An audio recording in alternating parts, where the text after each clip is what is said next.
This section is about understanding how women shape modern business, and why keeping women in their place means keeping them in leadership roles where influence and performance truly matter. For decades, leadership in major corporations looked a certain way, sounded a certain way, and followed a certain career pattern. So, when a woman steps into that same level of authority, she isn't just evaluated on performance. She's evaluated against a template that wasn't originally designed with her in mind. If performance truly matters, then recognizing how women influence strategy and shape today's corporate systems is essential to staying competitive.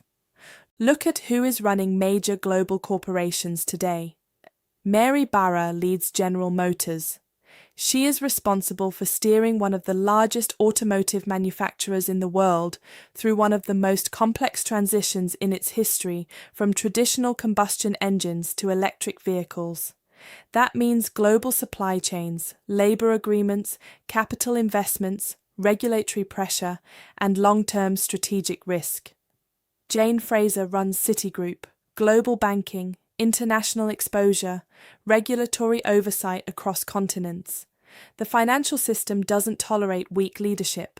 The margin for error is small.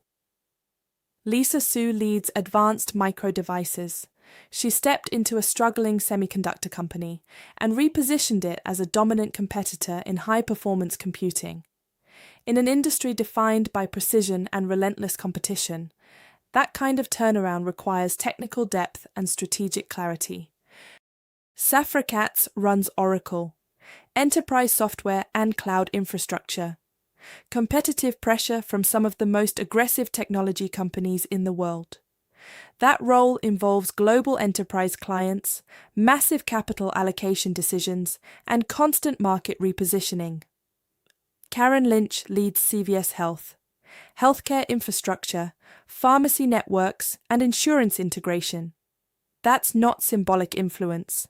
That's structural power affecting millions of lives. These women are not in leadership because of optics. They are in leadership because they perform. In large corporations, advancement is influenced by sponsorship from senior leaders and perception of readiness. Research shows that women often receive feedback tied to style rather than strategy. Words like collaborative and supportive appear more often than decisive or visionary. Those subtle differences influence promotion trajectories over time. There is also the perception gap. A direct communication style in a man is often interpreted as confidence. The same tone from a woman can be interpreted differently. It doesn't happen in every room, but it happens often enough to affect momentum. Then there is sponsorship. Many women receive mentorship, advice, and encouragement.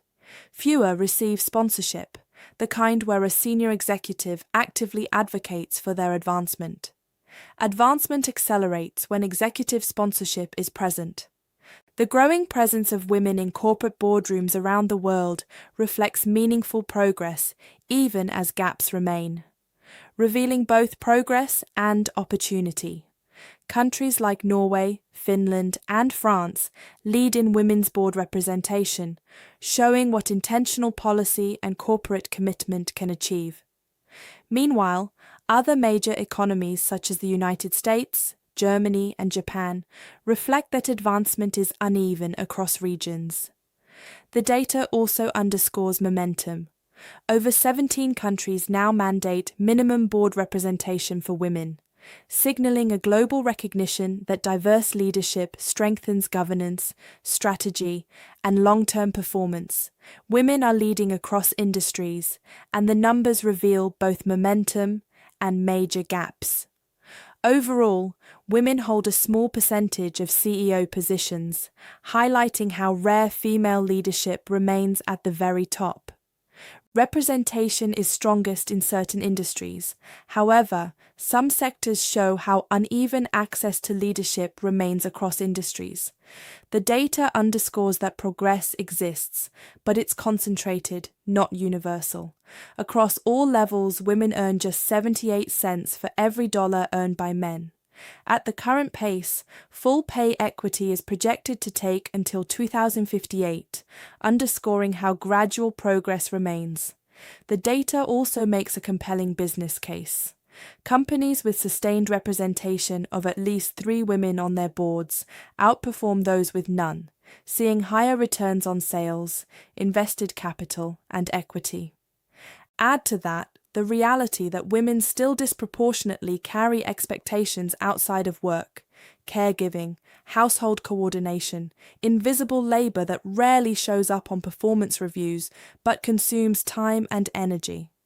And yet, despite those structural and cultural pressures, women are leading at the highest levels of corporate power across industries. Organizations operating in today's environment face extraordinary complexity as global markets shift rapidly. Successful companies do not limit their leadership pipelines. They expand them strategically. They evaluate performance based on measurable outcomes. They ensure high-impact assignments are distributed fairly. They create transparent promotion systems. When those conditions exist, talent rises naturally. It means understanding that leadership presence is not defined by outdated stereotypes, but by measurable results. It means recognizing that the future of corporate performance depends on how effectively organizations utilize the full spectrum of their talent, regardless of gender. And keeping women in their place as leaders means aligning authority with capability. Leadership is a responsibility under pressure. It is accountability at scale. It is the ability to make decisions when the stakes are high and uncertainty is real. And women have demonstrated that capacity repeatedly in finance, technology, manufacturing, healthcare, logistics, and enterprise systems. So when I say keep women in their place, I mean this clearly: in leadership roles, in executive decision-making, in board governance, in operational command, in long-term strategic planning. Because leadership is not about preserving a legacy image, it's about building future performance, and organizations that understand that will outpace those that don't. If you want to learn more about business psychology, how leadership decisions are made, how corporate systems operate, and how to navigate them, subscribe to IntelChiefs. You'll get access to in-depth business sessions and shorts clips that break down power, performance, and strategy within modern corporations.